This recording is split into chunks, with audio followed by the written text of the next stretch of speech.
इससे पहले मैंने मिट्टी विषय पढ़ाया। मिट्टी विषय पर मैंने मृदा सॉइल पर मैंने 2 वीडियो डाले। दोनों वीडियो मैंने मिट्टी के निर्माण, उनका कंपोजिशन, मिट्टी की विशेषताएं, गुण, क्षारीय मिट्टी, अम्लीय मिट्टी क्या होती है बताया। अभी तक मैंने भारत की मिट्टियों पर चर्चा नहीं की थी। आज का वीडियो भारत की मिट्टियाँ है ना। आज का जो विषय है वो भारत की मिट्टियाँ, इस पर मैं केंद्रित रहूँगा। तो मैंने क्या बनाया है पहले इसे दिखा दें। जो नीले कलर की लाइन है वो पर्वतीय मिट्टी है। नीले कलर की जो लाइन देख रहे हैं आप लंबवत, पूर्व से पश्चिम की तरफ पर्वतीय मिट्टी है। हरे कलर की जो क्षैतिज लाइन है ये जलोढ़ मिट्टी है, इसे अलुवियल सॉइल कहते हैं, है ना। देख लीजिए कहाँ कहाँ तक है ये। गुजरात तक चलाया है, थोड़ा राजस्थान में, उत्तर भारत के मैदान में, ब्रह्मपुत्र नदी की घाटी तक चलाया है, देख रहे हैं आप। उसके अलावा प्रायद्वीपीय भारत के पठार में आप देखिए जो कटिंग का निशान मैंने बनाया है रेड कलर से, वो लाल मिट्टी है। काले कलर के जो स्पॉट हैं वो काली मिट्टी है ना। और काले कलर के जो छोटे स्पॉट वाला क्षेत्र है इसे मरुस्थलीय मिट्टी कहते हैं। और यह लैटराइट मिट्टी है। पश्चिमी तट का जो मैदान है, पश्चिमी घाट समेत पश्चिमी तट का मैदान, यहाँ पर लैटराइट मिट्टी है। लैटराइट मिट्टी केवल यही नहीं पाई जाती है, पूर्वी तट पर खासकर उड़ीसा का जो तट है वहाँ पे, और थोड़ा सा छोटा नागपुर पठार का जो राजमहल की पहाड़ियों वाला क्षेत्र है ना, ये देखिए लाल कलर के जो स्पॉट हैं ये लैटराइट मिट्टी का क्षेत्र है। इसी तरह गारो खासी जयंतिया पहाड़ियाँ जो हैं वहाँ पर लैटराइट मिट्टी मिलती है, और थोड़ी सी असम में भी मिलती है ना। असम और मेघालय की पहाड़ियों पर भी लैटराइट मिट्टी पाई जाती है। तो मैंने ये बताया कि कहाँ कहाँ पर ये मिट्टियाँ फैली हुई हैं, और मैंने ये प्रोफाइल बताया कि यहाँ मिट्टियों के नाम लिखे हुए हैं। अब आप मैप को समझ सकते हैं जब मैं आगे पढ़ाऊँगा तो आज मैं पढ़ा रहा हूँ भारत की मिट्टियाँ। आइए स्टार्ट करते हैं। एक संस्थान है भारतीय कृषि अनुसंधान परिषद, इसे इंग्लिश में कहते हैं Indian council for agricultural research, ICAR। मुख्यालय इसका दिल्ली में, नई Delhi. Indian council for agricultural research अर्थात भारतीय कृषि अनुसंधान परिषद, मुख्यालय नई दिल्ली। तो ICAR ने भारत में 8 प्रमुख मिट्टियों की पहचान की है। भारत में 8 प्रमुख मिट्टियों की पहचान की है। पर्वतीय मिट्टी अर्थात हिल सॉइल, जलोढ़ मिट्टी, अलुवियल सॉइल, काली मिट्टी, ब्लैक सॉइल, लाल मिट्टी, रेड सॉइल, लैटराइट मिट्टी, लैटराइट सॉइल, मरुस्थलीय मिट्टी, डेजर्ट सॉइल, पीट और दलदली मिट्टी, लवड़ी और क्षारीय मिट्टी। ये हो गया 8 प्रकार की मिट्टियां। इसे आप नोट कर लीजिए कि ICAR ने, भारतीय कृषि अनुसंधान परिषद ने, भारत में 8 प्रकार की मिट्टियों की पहचान की है। ठीक है, इनका नाम आप नोट कर लीजिए। अब मैं ब्लैक बोर्ड पर लिखने के लिए थोड़ा जगह बनाना चाहता हूँ, इसलिए इसे हम डिलीट कर देते हैं। तो 8 प्रमुख मिट्टियों की पहचान हुई है ICAR द्वारा, इनका नाम आपने देखा। और एक और संस्थान है, हालांकि ऑर्गेनाइजेशन जो प्रमुख हैं कृषि संबंधी उन्हें मैं अलग से लिखवाऊंगा, लेकिन यहाँ पे इसे देख लीजिए, भारतीय मृदा विज्ञान संस्थान, भारतीय मृदा विज्ञान संस्थान।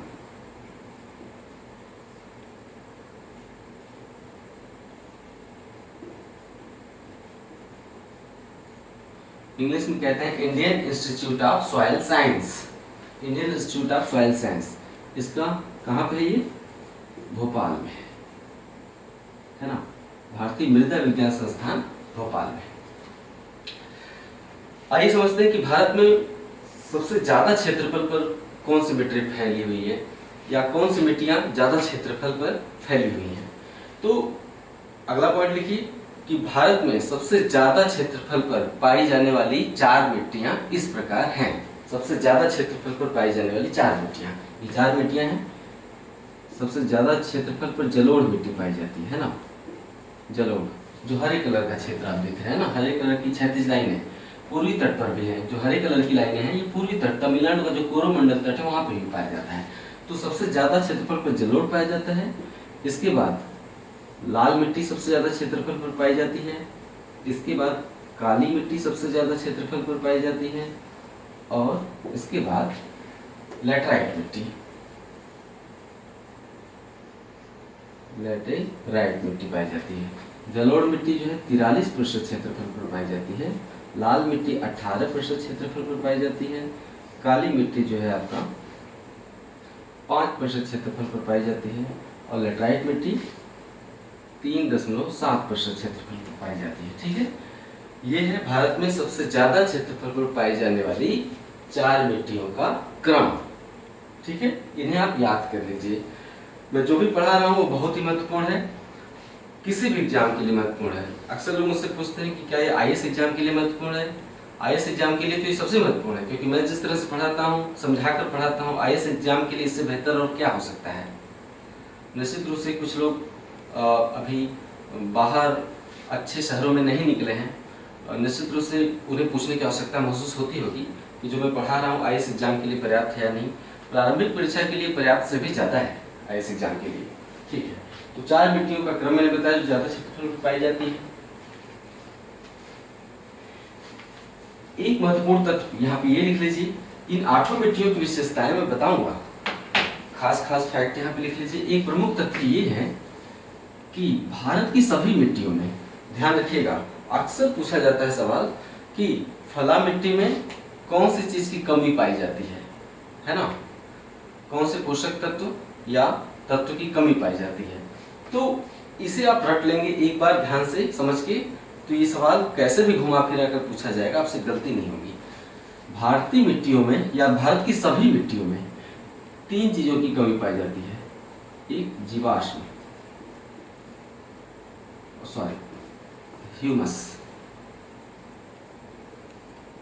ह्यूमस, नाइट्रोजन और फास्फोरस।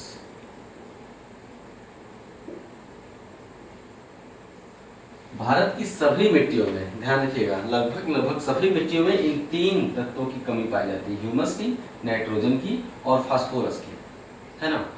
अब जैसे कि क्वेश्चन है कि काली मिट्टी में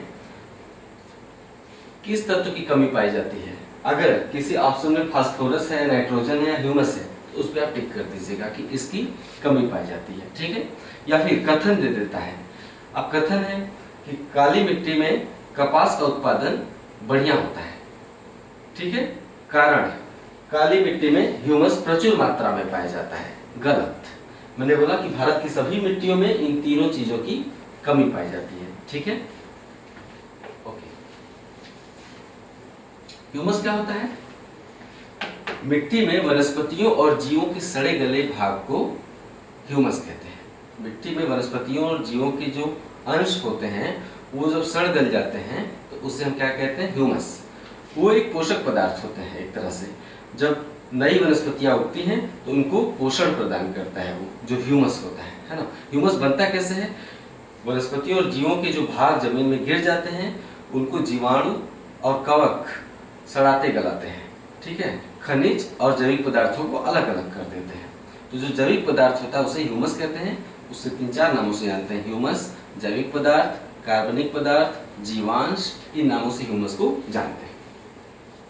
अब पहली हेडिंग आप डाल दीजिए, जलोढ़ मिट्टी अर्थात अलूवियल सॉइल। जलोढ़ मिट्टी,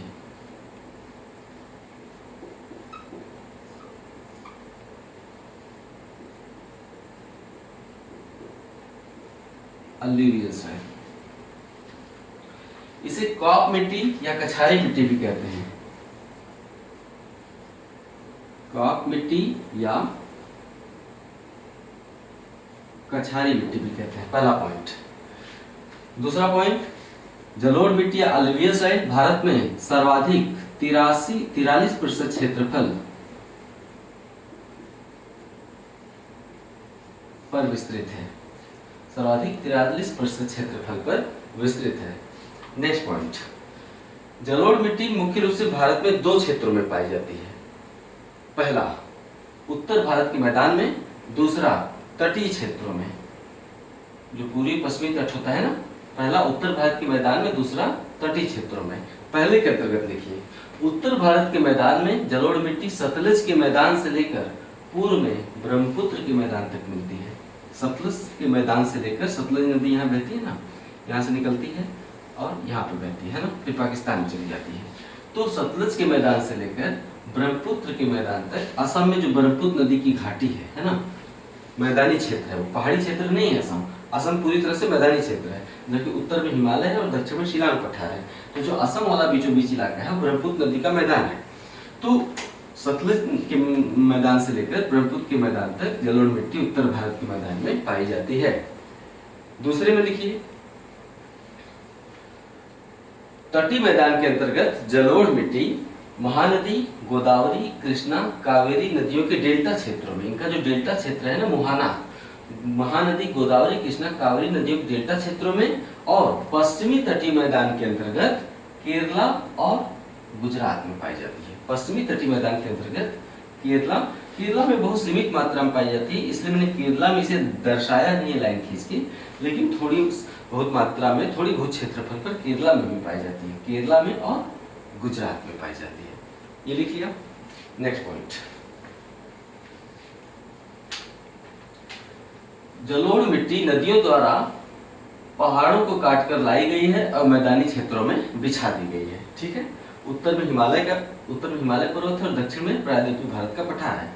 कुछ नदियां हिमालय क्षेत्र से निकलकर मैदान में बहती हैं, कुछ नदियां पठार से निकलकर मैदानी क्षेत्र में बहती हैं और पूरब की तरफ बहती हैं, है ना। तो पहाड़ों से जब नदियां गुजरती हैं तो पहाड़ों को काटती रहती हैं, जिससे ढेर सारे बालू के कण उन्हें प्राप्त होते हैं, गाद कहते हैं, अवसाद कहते हैं। तो दोनों क्षेत्रों से नदियां पहाड़ों को काटकर मिट्टी लाती हैं और मैदानी क्षेत्रों में बहा देती हैं। तो इसे कैसे लिखेंगे, जलोढ़ मिट्टी नदियों द्वारा पहाड़ी क्षेत्रों से काटकर लाई गई है और मैदानी क्षेत्र में बिछा दी गई है। नेक्स्ट पॉइंट, जलोढ़ मिट्टी दो प्रकार की होती है। जलोढ़ मिट्टी दो प्रकार की होती है, ठीक है। ये है नदी, है ना, और नदी के दोनों तरफ के ऊंचे क्षेत्र है। ये है नदी के दोनों तरफ के ऊंचे क्षेत्र। तो नदी के आसपास की जो नीची भूमि है वहां पे जो मिट्टी पाई जाती है उसे क्या कहते हैं, खादर। और ऊंचे भाग की जो मिट्टी है उसे क्या कहते हैं, बांगर। तो वही आप लिखिए, जलोढ़ मिट्टी दो प्रकार की होती है, पहला खादर और दूसरा बांगर। नेक्स्ट पॉइंट, नदी के आसपास बाढ़ क्षेत्र की जलोढ़ मिट्टी खादर मिट्टी कहलाती है। नदी के आसपास बाढ़ क्षेत्र की जलोढ़ मिट्टी खादर कहलाती है, ठीक है। अब किसी साल अगर बाढ़ आ गया, हर साल बाढ़ आता है, तो नदी का पानी कहां तक चला आया, यहां तक चला आया, है ना। तो जहां तक नदी के बाढ़ का पानी पहुंचता है वहां तक नदी हर साल नई मिट्टी बिछा देती है। नदी क्या करती है, पहाड़ों से काटकर मिट्टी लाती है और जहां जहां तक बाढ़ का पानी पहुंचता है नदी वहां पर नई मिट्टी बिछा देती है। तो वही मैंने कहा कि नदी के आसपास के बाढ़ मैदान की जलोढ़ मिट्टी खादर कहलाती है। खादर मिट्टी हर साल नई हो जाती है, लिखते रहिए, खादर मिट्टी हर साल नई हो जाती है। क्यों? क्योंकि नदियां बाढ़ के माध्यम से हर साल नई मिट्टी बिछा देती हैं। नेक्स्ट पॉइंट, नदी से दूर ऊंचे क्षेत्रों के पुराने जलोढ़ को, भाई खादर तो नया जलोढ़ है, हर साल नया हो जाता है ना, ये हर साल नया हो जाता है, जबकि नदी से दूर ऊंचे क्षेत्रों के पुराने जलोढ़ को बांगर कहते हैं। बांगर मिट्टी हर साल नई नहीं होती है, ठीक है। इसलिए खादर अपेक्षाकृत अधिक उपजाऊ होती है और बांगर मिट्टी अपेक्षाकृत कम उपजाऊ होती है, क्योंकि ये हर साल नई नहीं होती है। नेक्स्ट पॉइंट, भारत के सभी 8 प्रमुख मिट्टियों में जलोढ़ मिट्टी सर्वाधिक उपजाऊ मिट्टी है और जलोढ़ मिट्टी में भी सबसे अधिक उपजाऊ खादर मिट्टी है, ठीक है।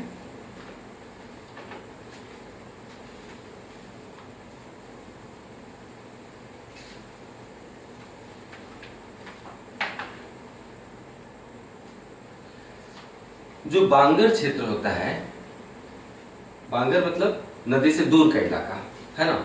जैसे जैसे आप नदी की तरफ बढ़ते हैं जमीन नीचे चली जाती है और नदी से दूर जैसे जैसे जाएंगे जमीन ऊपर उठती चली जाती है। जैसे आपका कोई गांव होगा, है ना, नदी से दूर आपका कोई गांव तो होगा ना। आप गांव में जाते होंगे, देखते होंगे कि आपका गांव किस क्षेत्र में होता है, खादर क्षेत्र में गांव नहीं बसते हैं। क्यों? क्योंकि खादर क्षेत्र में बाढ़ का पानी पहुंच जाता है। गांव हमेशा खादर क्षेत्र से दूर बांगर क्षेत्र में बसते हैं। यानी आपके गांव की मिट्टी कौन सी मिट्टी है, बांगर मिट्टी है, समझ गए आप। तो अपने गांव आप जाते हैं, जमीन उमीन की खुदाई होती है। अगर मकान बनाना है या कुआं खोदना है, कुआं खोदने में सबसे अच्छा दिखाई देता है जो मैं बताना चाहता हूँ। कोई कुआं खोदा जाता है या जमीन की में मकान की नींव के लिए जमीन की खुदाई की जाती है, तो आपने अक्सर देखा होगा छोटे छोटे सफेद सफेद भूरे कलर के पत्थर निकलते हैं, उनका आकार ऐसा होता है,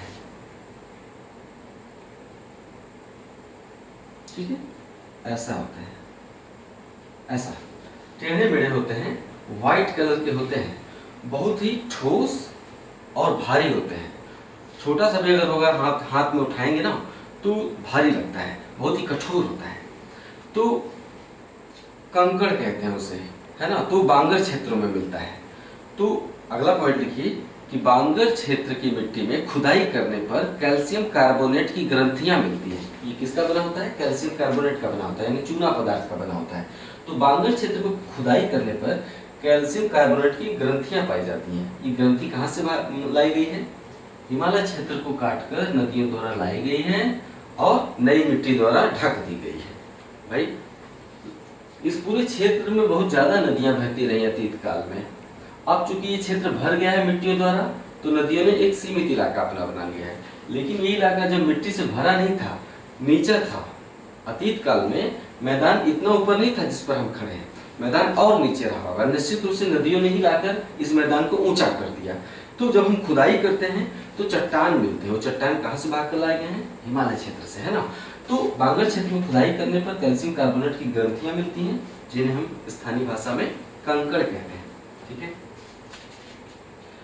हमने बताया कि सभी भारतीय मिट्टियों में, लगभग सभी मिट्टियों में 3 चीजों की कमी होती है, ह्यूमस, नाइट्रोजन और फास्फोरस। अगला पॉइंट लिखिए, जलोढ़ मिट्टी में भी ह्यूमस, नाइट्रोजन और फास्फोरस की कमी पाई जाती है। नेक्स्ट पॉइंट, जलोढ़ मिट्टी में पोटेशियम और चूना प्रचुर मात्रा में पाए जाते हैं। क्या? पोटेशियम, एक तो ग्रंथि ही देखा कैल्शियम कार्बोनेट की बनी है। एक एग्जांपल कहां से लाई गई है? पहाड़ से काटकर। तो पहाड़ से लाए गए जो बालू के कण हैं वो भी तो कैल्शियम कार्बोनेट के ही होंगे अधिकतर। तो यही कारण है कि उत्तर भारत के मैदान में चूना पदार्थ और पोटेशियम अधिक मात्रा में पाया जाता है। अगली हेडिंग आप डालिए लाल मिट्टी।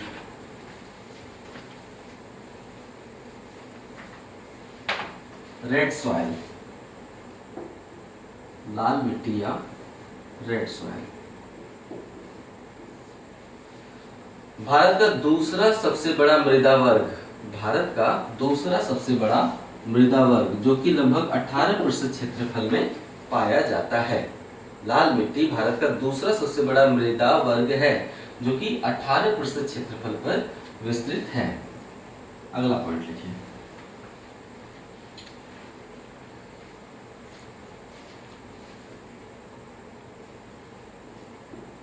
लोहे की ऑक्साइड। लोहे के ऑक्साइड के कारण इसका रंग लाल होता है। लाल मिट्टी का क्षेत्रफल आप देख रहे हैं ना। काली मिट्टी के क्षेत्रफल के पूर्वी क्षेत्रों में और दक्षिणी भारत में जो मिट्टी सबसे ज्यादा क्षेत्रफल में फैली हुई है दक्षिण भारत में, उसे हम कहते हैं लाल मिट्टी। पूर्वोत्तर भारत में भी देखिए, अगर ब्रह्मपुत्र घाटी को छोड़ दीजिए, लेटराइट वाले क्षेत्रों को छोड़ दीजिए, लेटराइट मिट्टी वाले क्षेत्र को, तो पूर्वोत्तर भारत में भी ज्यादातर क्षेत्रों में कौन सी मिट्टी पाई जाती है? लाल मिट्टी ही पाई जाती है। तो लाल मिट्टी में लोहे के ऑक्साइड्स होते हैं। लोहे का ऑक्साइड क्या होता है? लोहा जब ऑक्सीकरण हो जाता है उसका, मतलब लोहा जब खुले में रखते हैं तो ऑक्सीजन के संपर्क में आ जाता है, ऑक्सीजन और नमी के संपर्क में, तो लोहे में क्या लग जाता है? जंग लग जाता है। जैसे आपका कोई खिड़की होगी, पुरानी खिड़की या लोहे का ग्रिल, अगर उस पर पेंट नहीं किए हैं तो उस पर जंग लग जाता है। वो जंग क्या होता है? लोहे के ऑक्साइड्स होते हैं, है ना। तो लोहे के, इसमें लोहे के कण पाए जाते हैं, तो उनके ऑक्साइड्स बन गए हैं, लोहे के ऑक्साइड्स। तो लोहे के ऑक्साइड्स किस कलर के होते हैं? लाल रंग के होते हैं। तो लोहे के ऑक्साइड्स के कारण इसका रंग लाल होता है। लाल मिट्टी भारत का दूसरा सबसे बड़ा मृदा वर्ग है और दक्षिण भारत में सबसे ज्यादा क्षेत्रफल में, दक्षिण भारत में या पठारी भारत में सबसे ज्यादा क्षेत्रफल में लाल मिट्टी ही पाई जाती है। ध्यान से देखिए, जो पठारी भारत है, यानी यहां से लेकर यहां तक जो पठारी भारत है, उसकी पूर्वी भाग में मिट्टी फैली हुई है। ध्यान दे रहे हैं? पश्चिमी भाग में तो काली मिट्टी है, पूर्वी भाग में आधा जो पूर्वी भाग है वो लाल मिट्टी का क्षेत्र है और आधा पश्चिमी भाग काली मिट्टी का क्षेत्र है। एक बार आप इसे माइंड में बैठा लेंगे ना कि पठारी भारत का आधा पश्चिमी भाग काली मिट्टी का क्षेत्र है, आधा पूर्वी भाग लाल मिट्टी का। तो जब सवाल पूछा जाएगा कि लाल मिट्टी निम्नलिखित में से किस राज्य में नहीं पाई जाती है, आप चुन लेंगे। लाल मिट्टी महाराष्ट्र में नहीं पाई जाती है ना, गुजरात में नहीं पाई जाती है, ठीक है, लाल मिट्टी केरला में नहीं पाई जाती है, ठीक है। इसका ध्यान से देख लेंगे एक बार तो आपसे गलती होने की संभावना बहुत कम हो जाती है। तो काली मिट्टी क्षेत्र के पूर्वी भाग में अर्थात पठारी भारत के पूर्वी क्षेत्रों में पाई जाती है और दक्षिण भारत में कन्याकुमारी तक पाई जाती है ना। दक्षिण भारत में, पूरे दक्षिण भारत में, अगर केरला को आप छोड़ दीजिए तो पूरे दक्षिण भारत में कौन सी मिट्टी पाई जाती है? लाल मिट्टी। जबकि दक्कन पठार के पूर्वी भाग में ये पाई जाती है, ठीक है। नेक्स्ट पॉइंट आप लिखिए, लाल मिट्टी पठारी भारत के पूर्वी भागों में और दक्षिण भारत में पाई जाती है।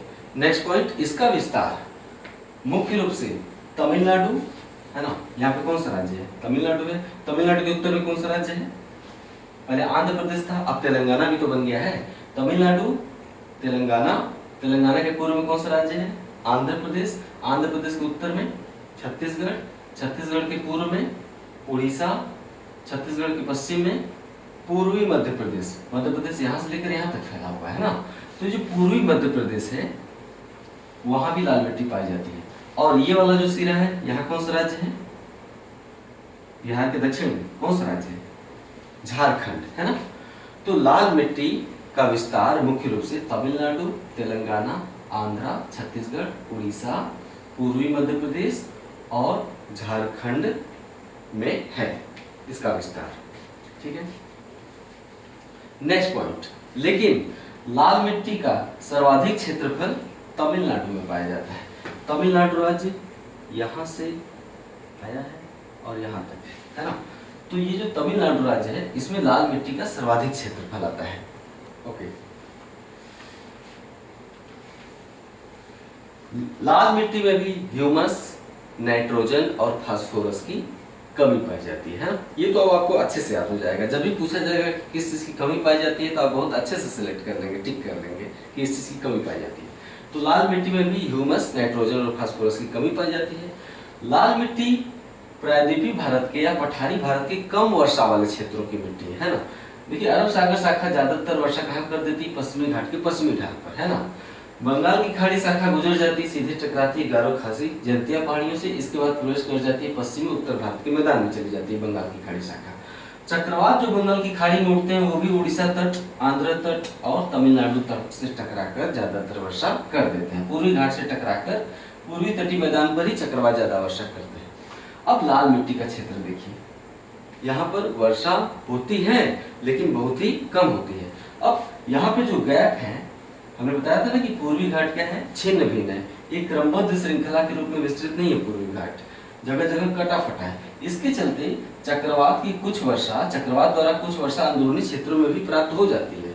इसी तरह मानसून भी महानदी के मुहाने के सहारे छत्तीसगढ़ बेसिन में प्रवेश कर जाता है। मानसून भी कुछ हद तक छत्तीसगढ़ बेसिन में, जो मैदानी क्षेत्र है, लेकिन थोड़ी बहुत वर्षा प्राप्त होती है, लेकिन बड़ी मात्रा में वैसी वर्षा नहीं प्राप्त होती जैसे कि उत्तर भारत के मैदान में, पूर्वोत्तर भारत में या केरल तट या तमिलनाडु तट पर वर्षा प्राप्त होती है। वैसी वर्षा पठारी भारत के पूर्वी भागों में नहीं प्राप्त होती है। तो लाल मिट्टी पठारी भारत की कम वर्षा वाले क्षेत्रों की मिट्टी है, ठीक है। यह एक अनुपजाऊ मिट्टी या अपेक्षाकृत कम उपजाऊ मिट्टी है। यही कारण है कि खाद्यान्नों की खेती के लिए ये पर्याप्त उपजाऊ नहीं होती है। खाद्यान्नों की खेती यहाँ पर बहुत बड़ी मात्रा में नहीं की जाती है, ठीक है। अगला हेडिंग आप डालिए, काली मिट्टी।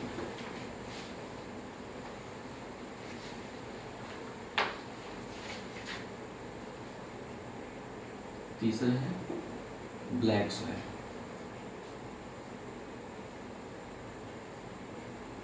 मिट्टियों में सबसे ज्यादा सवाल काली मिट्टी से पूछे जाते हैं। आपने भी नोटिस किया होगा, काली मिट्टी से हमेशा ज्यादा सवाल आते हैं। आइए, बहुत इंटरेस्टिंग है, इसको एक बार ध्यान से समझ लेंगे आज, तो फिर जिंदगी में कभी दोबारा पढ़ने की शायद नौबत ना आए। काली मिट्टी को अलग अलग नामों से जानते हैं, क्योंकि इसमें कपास की खेती, जो लाल काले कलर का स्पॉट आप देख रहे हैं, महाराष्ट्र के क्षेत्र में, थोड़ा मध्य प्रदेश के क्षेत्र में, है ना। थोड़ा उत्तरी कर्नाटक तक चलाता है, उत्तरी कर्नाटक, महाराष्ट्र, मध्य प्रदेश और ये क्या है गुजरात। तो इन क्षेत्रों में जो मिट्टी पाई जाती है इसे हम काली मिट्टी कहते हैं। तो इसमें कपास की खेती ज्यादा होती है, इसलिए इसे हम क्या कहते हैं, कपासी मिट्टी कहते हैं।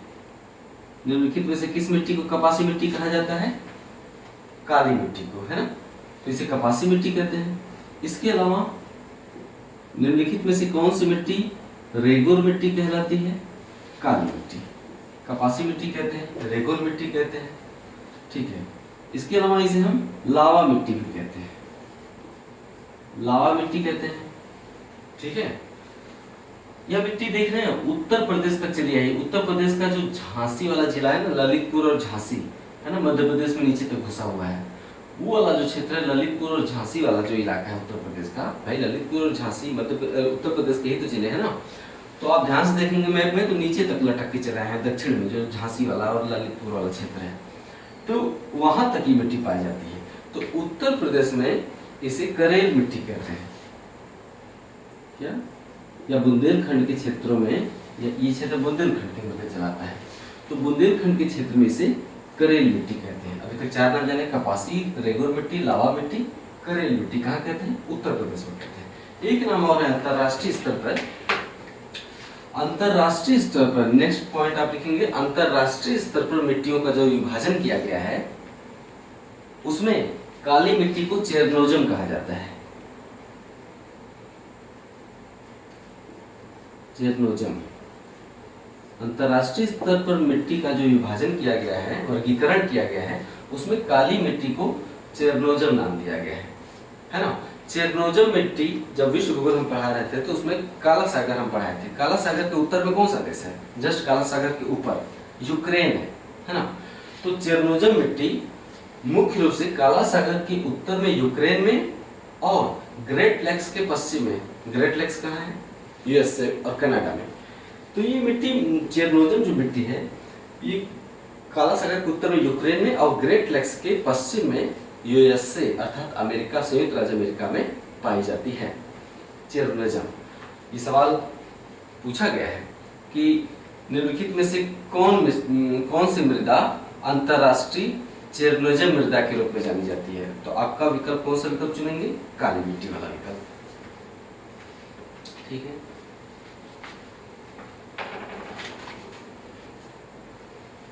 हमने बताया कि काली मिट्टी को लावा मिट्टी भी कहते हैं, है ना। नेक्स्ट पॉइंट देखिए, काली मिट्टी को लावा मिट्टी भी कहते हैं क्योंकि यह दक्कन ट्रैप के लावा चट्टानों के अपक्षय अर्थात टूटने फूटने से निर्मित हुई मिट्टी है। फिर से रिपीट कर रहा हूं, काली मिट्टी को लावा मिट्टी भी कहते हैं क्योंकि यह दक्कन ट्रैप के लावा चट्टान के अपक्षय अर्थात टूटने फूटने से निर्मित हुई मिट्टी है। दक्कन ट्रैप क्या है, हमने जब भारत पढ़ाना शुरू किया था भारतीय भूगोल तो तीसरा या चौथा अध्याय था भारत की भूगर्भिक चट्टानें। तो हमने बताया था कि किस तरह भारत अफ्रीका से अलग हो रहा था। तो पश्चिमी घाट के कगार के सहारे लावा का दरारी उद्भेदन हुआ, लावा शांत रूप में महाराष्ट्र और आसपास के क्षेत्रों में बिछ गया। कई बार उद्भेदन होने से लावा का ये क्षेत्र पठार के रूप में ऊंचा उठ गया, लावा की कई चादरें बिछती चली गई ऊपर। तो इस तरह से ये क्षेत्र पठार की भांति ऊंचा उठ गया। तो यहाँ का जो पठार है उसे हम लावा पठार कहते हैं। क्यों? क्योंकि लावा के जमने से बना हुआ पठार है। तो उस क्षेत्र को हम क्या कहते हैं, पूरे क्षेत्र को दक्कन ट्रैप कहते हैं। दक्कन ट्रैप एक लावा पठार का क्षेत्र है। तो इसे लावा मिट्टी इसलिए कहते हैं क्योंकि इसका निर्माण दक्कन ट्रैप के लावा चट्टानों के टूटने फूटने से हुआ है। ठीक है, नेक्स्ट पॉइंट,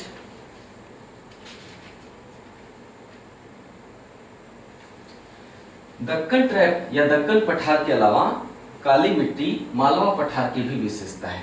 सवाल पूछा गया है कि मालवा पठार पर प्रमुख रूप से कौन सी मिट्टी पाई जाती है। आपका उत्तर होगा काली मिट्टी। दक्कन पठार पर तो काली मिट्टी पाई ही जाती है। इसके अलावा मालवा पठार, भाई दक्कन पठार के उत्तर में क्या है, सतपुड़ा पर्वत, उसके उत्तर में विंध्य पर्वत, विंध्य पर्वत के उत्तर में मालवा पठार। तो नेक्स्ट पॉइंट आप लिखेंगे, दक्कन पठार के अलावा काली मिट्टी मालवा पठार के क्षेत्रों में भी पाई जाती है, अर्थात यह मालवा पठार की प्रमुख मिट्टी है। नेक्स्ट पॉइंट, काली मिट्टी का विस्तार सबसे ज्यादा महाराष्ट्र राज्य में है। सबसे ज्यादा इसका भौगोलिक विस्तार या भौगोलिक क्षेत्रफल महाराष्ट्र राज्य में है।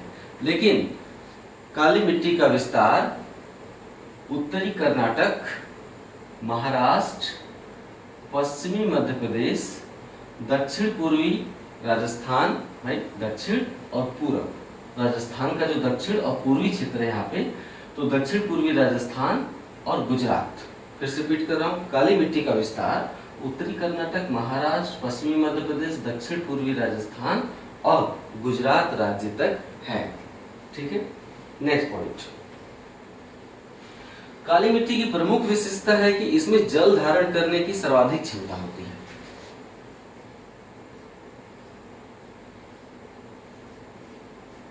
जल धारण क्षमता, इसको आप ऐसे लिखेंगे, काली मिट्टी की एक प्रमुख विशेषता ये है कि इसमें जल धारण करने की सर्वाधिक क्षमता होती है।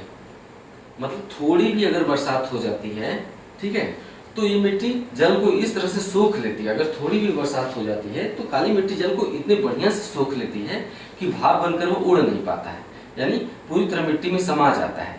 तो इसके चलते इस मिट्टी में जल धारण करने की अच्छी खासी क्षमता होती है। अर्थात थोड़ी भी वर्षा होने पर ये मिट्टी चिपचिपी हो जाती है। काली मिट्टी थोड़ी भी बरसात होने पर चिपचिपी हो जाती है, और जब सूखती है, काली मिट्टी जब सूखती है तो इसमें मोटी मोटी दरारें पड़ जाती हैं। आपने दरारों वाली मिट्टी देखी होंगे, गांव वाले देहात में जाते हैं तो किसी किसी खेत में आप चलते होंगे तो देखते होंगे कि खेत एकदम फटे हुए होते हैं। तो जो काली मिट्टी क्षेत्र के जो खेत होते हैं ना, वो इतने ज्यादा सूखने पर फट जाते हैं, इतने मोटे मोटे दरार पड़ जाते हैं कि अगर आप उसमें पैदल चलेंगे तो आपका पैर पूरा घुस जाएगा अंदर, है ना। आप विदर्भ क्षेत्र में अक्सर एक फेसबुक पे एक फोटो चलता है, वायरल होता रहता है, जिसमें एक बूढ़ा सा व्यक्ति अपने खेत में बैठा हुआ है लाठी लेकर।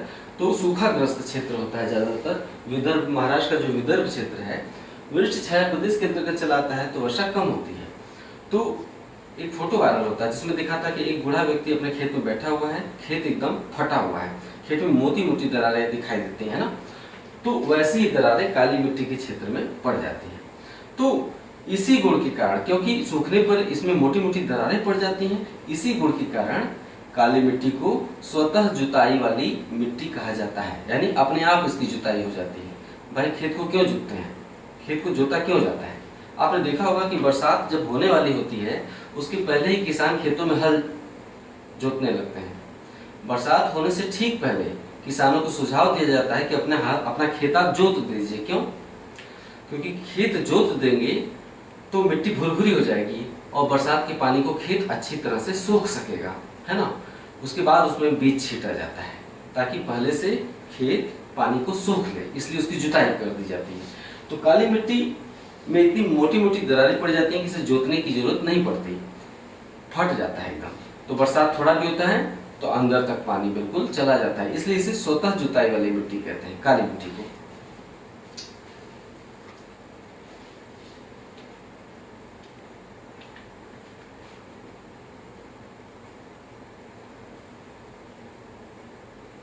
काली मिट्टी को कपासी मिट्टी भी कहते हैं, है ना।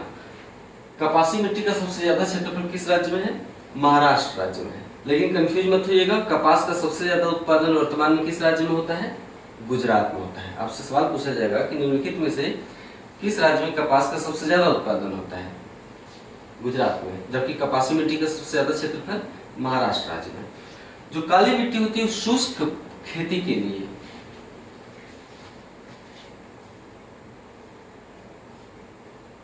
शुष्क खेती या शुष्क कृषि, इंग्लिश में कहते हैं ड्राई लैंड फार्मिंग, शुष्क खेती। पहले शुष्क खेती को जान लीजिए। अच्छा, ये पॉइंट कंप्लीट कर लीजिए कि काली मिट्टी शुष्क खेती के लिए सर्वाधिक उपयुक्त मिट्टी होती है, क्योंकि इसमें जल धारण करने की सर्वाधिक क्षमता होती है। क्योंकि जल धारण करने की सर्वाधिक क्षमता होती है, इसलिए यह शुष्क खेती के लिए, शुष्क कृषि के लिए सर्वाधिक उपयुक्त मिट्टी होती है। शुष्क कृषि क्या होती है? जिन क्षेत्रों में वर्षा कम होती है, जैसे राजस्थान या फिर वरिष्ठ छाया प्रदेश का क्षेत्र, है ना। तो राजस्थान या वरिष्ठ छाया प्रदेश का क्षेत्र जहाँ वर्षा कम होती है, वहां पर खेती की एक विशेष पद्धति अपनाई जाती है जो जल बचत पर आधारित होती है, पानी की बचत पर आधारित होती है। जैसे आपने देखा होगा कि उत्तर भारत के मैदान में लोग खेत की सिंचाई कैसे करते हैं, ट्यूबवेल चला देते हैं और क्यारियों या नालियों के द्वारा पानी खेत तक पहुंचता रहता है और जब तक खेत लबालब भर न जाए तब तक ट्यूबवेल बंद नहीं करते हैं। लेकिन जो सूखाग्रस्त क्षेत्र होते हैं वहाँ तो भूमिगत जल भी नहीं होता है, बरसात भी कम होती है, तो खेती की कैसे जाए। तो एक विशेष तकनीक अपनाते हैं जो जल बचत पर आधारित होती है। जैसे आपने सुना होगा ड्रिप सिंचाई, स्प्रिंकल सिंचाई, है ना। ड्रिप सिंचाई, स्प्रिंकल सिंचाई, पानी को ऐसे पहुंचाया जाता है कि सीधे जड़ों तक ही पहुंचे, आसपास पानी बिखरे ना, बर्बाद ना हो, है ना। तो उसे ड्रिप सिंचाई या स्प्रिंकल सिंचाई हम बाद में पढ़ाएंगे तो बताएंगे ड्रिप स्प्रिंकल के बारे में। तो